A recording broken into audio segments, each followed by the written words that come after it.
Back for some more freezer troubleshooting. It's kind of crazy. I had an emergency call yesterday on a freezer, and it was actually that freezer right there, and that one was a bad condenser fan motor. Today I'm back on another emergency call for a freezer where the ice cream was melting, and it's this freezer right here, right next to it. So back-to-back days at the same place. This one, it's working right now, but they said overnight it was melting and getting high temperature. When I got here, it was down to temp and cooling.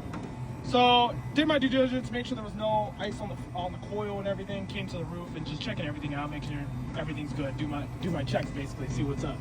And I found that this clock is actually like insanely hard to move. So I'm guessing it got stuck in defrost for a while.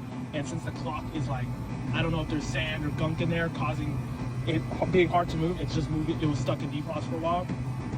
But this is how I troubleshoot defrost clocks to help anybody else out there. So first, you just want to make sure you're getting proper voltage to the defrost clock. I like the schematic right here. There's one right here. I think it's easier showing it on here. It's the same exact thing. So power comes in on N and 1. So N and 1 is to power the clock. So 1 and N, 240 volts. So I am getting proper voltage to this defrost clock.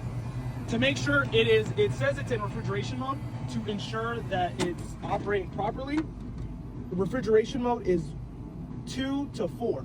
So if I go from 2 to N, I should have 240 volts. So I go N to 4, 240 volts.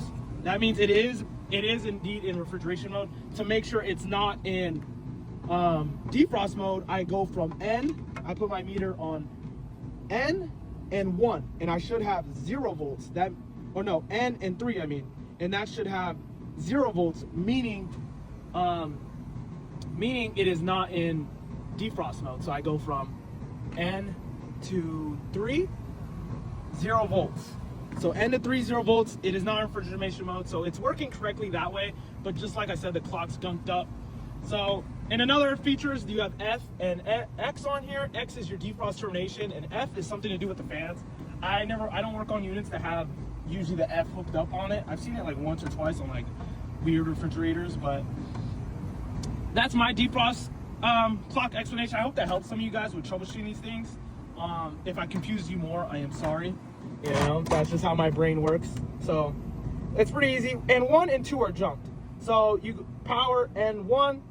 N1 should always have power. Refrigeration mode, you put N and 4, you should have power in refrigeration mode. In defrost mode, you should have N and 3 should have power. So hope that's easy enough for you guys. And there we go.